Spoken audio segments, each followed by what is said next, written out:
Hello, welcome to the GemServe Cyber Hacks podcast, where we look at the emerging threats and new challenges in cybersecurity and privacy.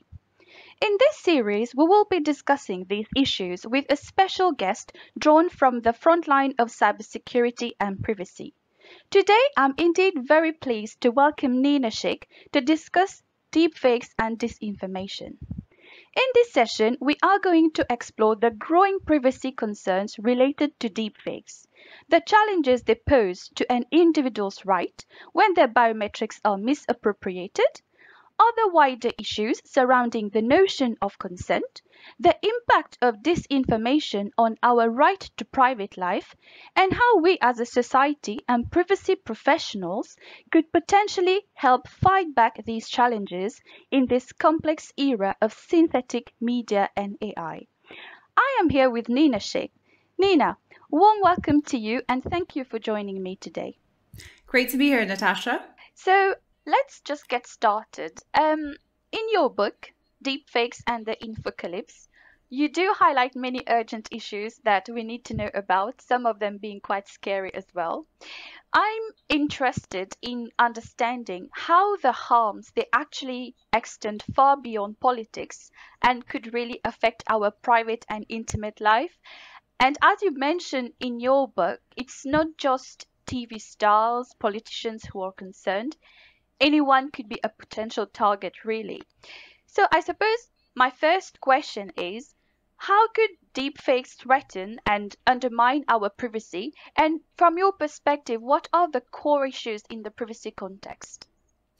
So I think that fundamentally, if you conceive of deepfakes, right, as being on the spectrum of mis and disinformation, so synthetic media when it's used maliciously, it's always has a human cost. And I think that started to become apparent over kind of the past few years, especially in the context of COVID, especially in the context of what's been happening in the United States. But with deepfakes in particular, they take it one step further, because the AI that's behind deepfakes, one thing that it's astonishingly good at is recreating humans. This technology, right, deepfake and synthetic media creation, has only been around for about 5 years. And if a machine learning system is fed the right data, what we found is that AI is very good at recreating fake humans. So if you look, for example, at the website thispersondoesnotexist.com, those are all AI created images of human faces, humans who don't exist. But you and I wouldn't be able to tell that that's not a real human. But not only is AI really good at recreating fake humans, it's really good at recreating real humans. If you feed a machine learning system the right training data, it can literally be taught to hijack our biometrics. By that, I mean our digital likeness, our voice. It's difficult to imagine a more profound threat to your individual privacy than literally an AI being able to recreate your biometrics. And more than that, the understanding that this technology is going to democratize the creation of synthetic media for almost anyone, right? So almost anyone with limited technical expertise, with zero budget, will be able to recreate you in a scenario that you did not give consent for. So it's really, really difficult to imagine anything that poses a more profound, private and intimate threat than the malicious use of synthetic media against an individual. Okay. So, I mean, just doing a bit of reading, there is also, the wider issue around the provenance point, and then how do you assign accountability to who has done it? And if I am a victim of it, how do I get a remedy? And also, how do we attribute responsibility? So I could say this as something which is really difficult to be resolved. So what are your thoughts around this? I think there's a lot of very important questions. And unfortunately, my answer is that those challenges are so vast that it's difficult to see a future in which they can be resolved. Because right now, if you look at the first kind of use case of synthetic media, it is the most malicious and widespread use of synthetic media is in non-consensual pornography. It started at the end of 2017 when they first started emerging on Reddit. And this was due to these advances that were being made in the AI research community, and an anonymous user calling himself Deepfakes, a kind of play on words of deep learning and fake, basically figured out how to use some of these open source tools that were coming out of the AI research community to make AI generated fake films, pornographic films of female celebrities. Fake pornography has existed for as long as Photoshop, at least, maybe even longer. But this was something completely different, because this wasn't just, you know, an image of somebody's face photographed onto a porn star's body. This was actually a video of an actress as though she was alive, as though she was engaging in these acts. And since then, it has absolutely exploded on the internet. When it comes to attribution of people who make this content, first of all, they're often anonymous. You are dealing with actors who are acting transnationally across borders. So as has become increasingly apparent, if you are a woman who's become a victim of non-consensual pornography made by AI, you have little recourse. There are no legal frameworks. In fact, a lot of the people who were targeted by deepfake porn found that when they went to the authorities, the answer was that they couldn't really do anything. So when you're talking, this first case study, in my view, illustrates the problems in terms of how you are going to deal with this type of content creation in the future, because it's simply going to be very, very difficult to kind of find out who did it. And even if you know who did it, how do you deal with someone if they're in a different jurisdiction? There is no regulation. You can't really see it without a transnational kind of infrastructure or legal system to be put in place. Okay, very interesting. So going back to the point you make around, you know, individual privacy and our autonomy. So privacy is also very much related to our own persona. So how we are able to control our own persona. So I understand that deepfake, yeah, it's pornography, especially when it's around pornography. It's the new form of sexual privacy intrusion, and it's mainly targeted at women. And I understand that it's probably one of the most prevalent use cases for deepfakes, and it's so demeaning to its victims.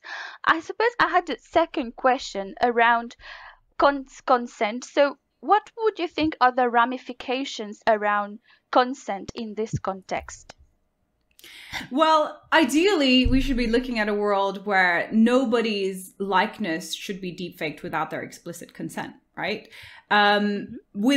And if you look at legitimate synthetic media companies, this is the approach they're taking, because as we discussed with Adam, you know, there's so much commercial incentive right now for synthetic media to be developed that the kind of companies, for instance, Synthesia, which works in corporate communications, you explicitly need the person who's being deepfaked or recreated in synthetic media to give their consent in order to be deepfaked. Okay.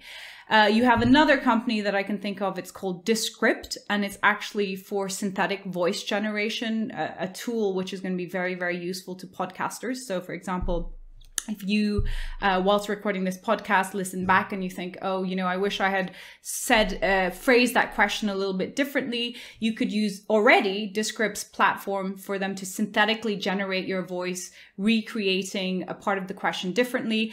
You would need to give your explicit consent in order for Descript to be able to do that. If you wanted to change something that I had said, you would need my explicit consent.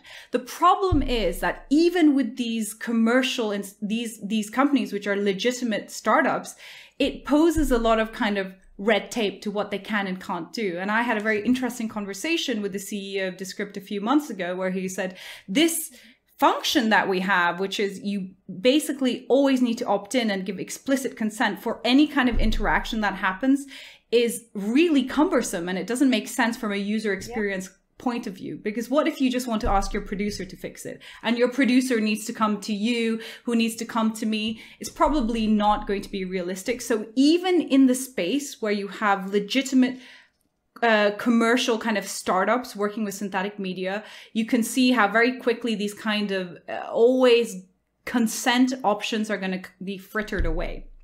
But Okay. In terms of the malicious use, of course, there's never going to be any consent. How, and that's really the crux of the problem, right? Because as the technology improves, less and less training data is needed. Already, you can kind of create a fake nude or an audio clip of somebody with just 10 seconds of audio or a single image. So how are you going to be able to police all of these interactions? And I would say it's impossible. Okay. And how also do we, manage the consent issue over the long-term period, especially with licensing? So it's practically difficult, isn't it? Look, I think there's going to be a very interesting subfield in the future of synthetic media, which is going to be about licensing right to use image.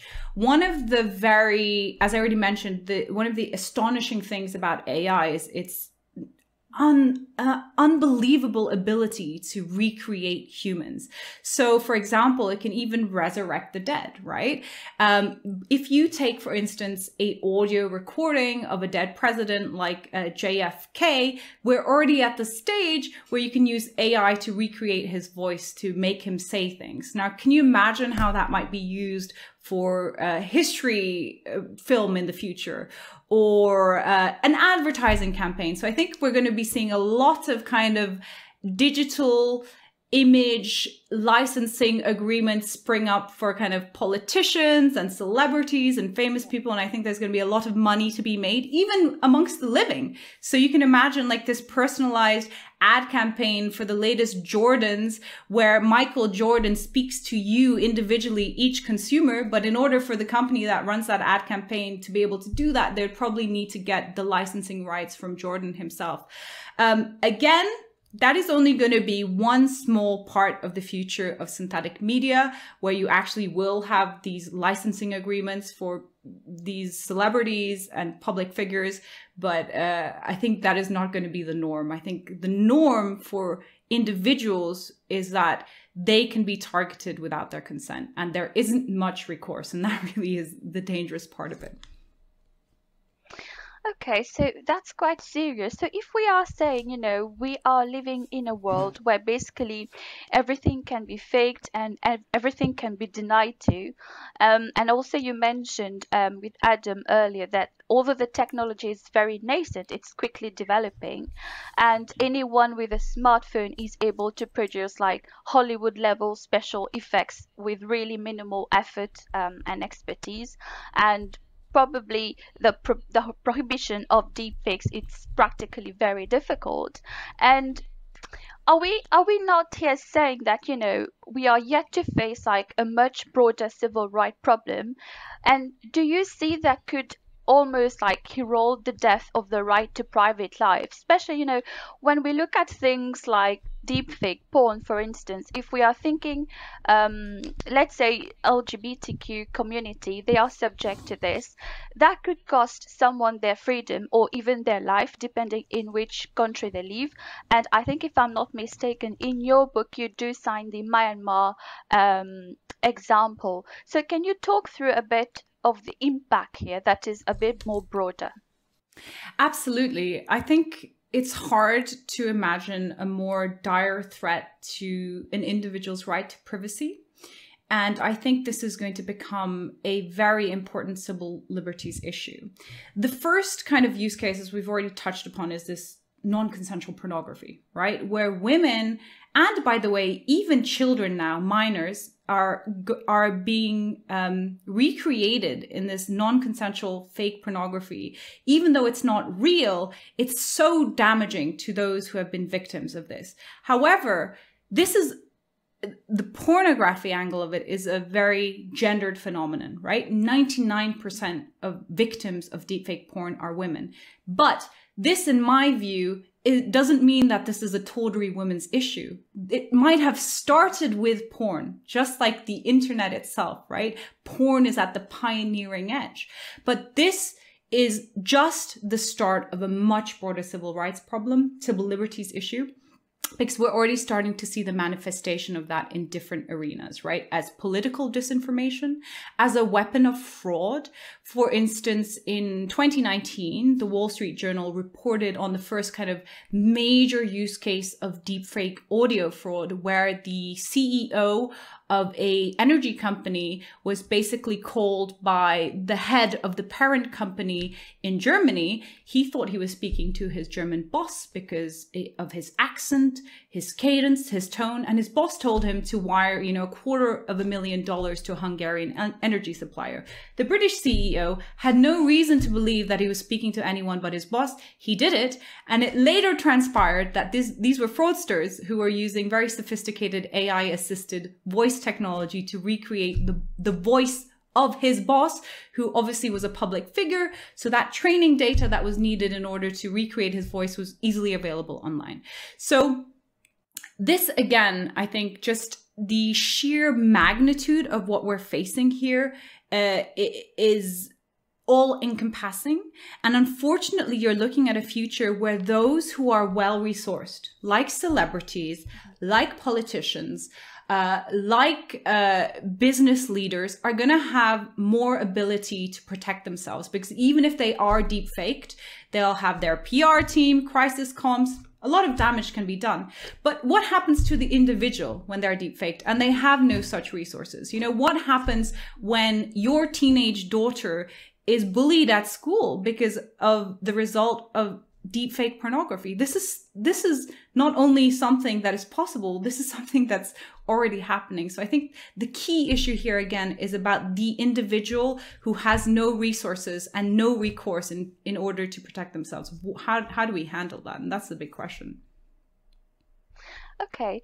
And do you think if it was possible, like the introduction of criminal codes in respect of stolen biometrics, and would that be a good I don't know, it's for you to tell me, could that be useful, to control the unauthorized use of digital self-image?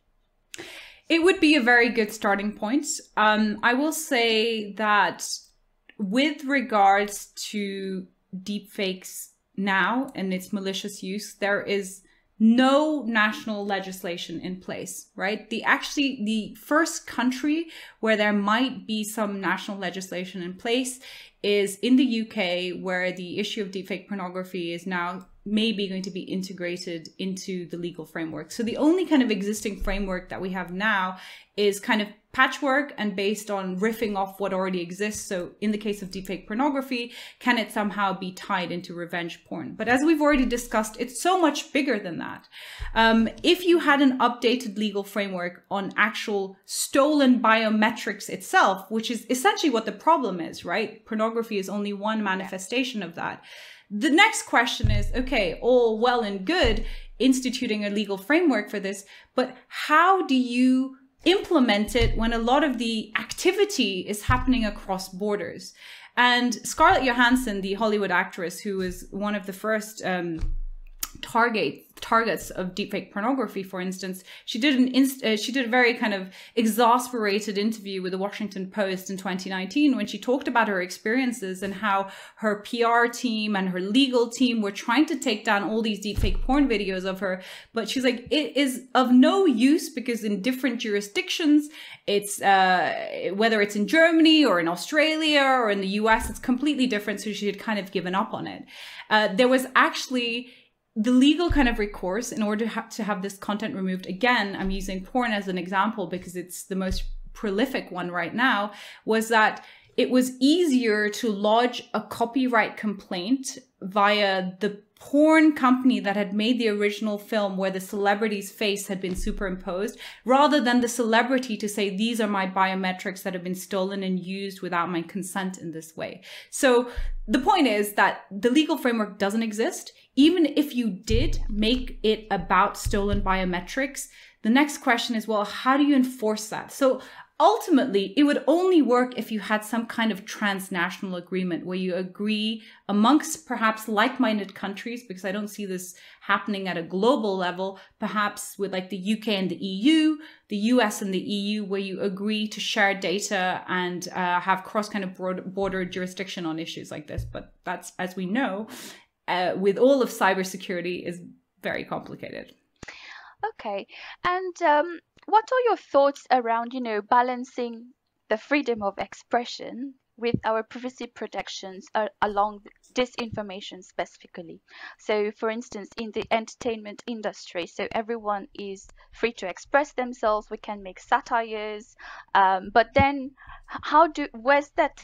It's really a thin line, isn't it? So, what are your thoughts around this? It is very difficult. And that's why there is no easy answer, right? Especially when, again, talking about deepfakes and synthetic media, your first impulse might be, well, if they can be used in this way to maliciously harm people and steal people's biometrics, then it's obvious they should just be outlawed, banned. Two problems with that. First of all, you are essentially setting the precedent that some authority then gets to say what's authentic and synthetic media. That can be a devastating tool for authoritarian regimes. Right. Very interesting to point out that in China, the Chinese government is the only government that has instituted a blanket ban on deepfakes, right? So you're essentially saying the central government then has the power to say what's real and what's not. So even if a real video, an authentic video, for example, of a human rights abuse, we consider, for example, what's happening to the Uyghurs in Xinjiang province, were to emerge, the government would then have the power to say, well, that's not an authentic video. So very difficult, I think, to say that all deepfakes and synthetic media should be banned for authoritarian impulses, but also because, as we've already covered, there's going to be so much commercial ground for synthetic media that is legitimate and shouldn't be banned. In terms of freedom of expression, again, lots of gray areas. A lot of the kind of deepfakes that are emerging right now have to do with art or political satire.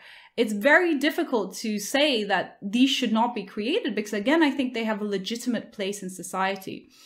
So I think when it comes to synthetic media and deepfakes in particular, the context is key and the intent behind the creation, which is why any kind of blanket regulation or blanket bans are always going to be difficult.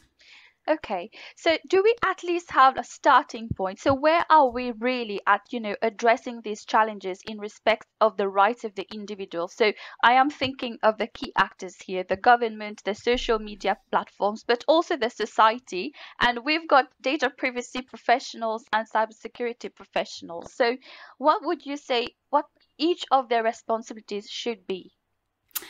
Wow, in terms of where are we with regards to addressing this challenge, I would say that if there was a mountain to climb, then we're just at the point where we're discovering that there's a mountain to climb. So we're very much at the beginning. And this is actually a problem that predates actual deepfakes and synthetic media, right? Because already before deepfakes or synthetic media were even viable, thanks to kind of the breakthroughs in deep learning over the past decade, the internet was already posing these problems against privacy, against individuals.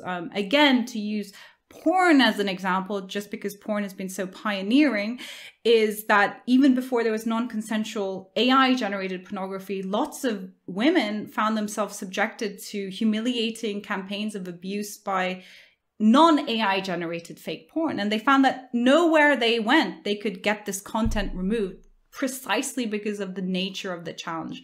It being transnational, you're not being able to identify the perpetrators, the legal frameworks not being up to date.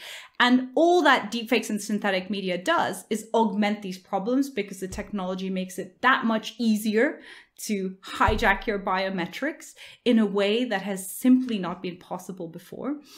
So it's understandable in a way when I say that we are only at the point of discovering that we need to climb a mountain because the scale of the challenge is so immense, right?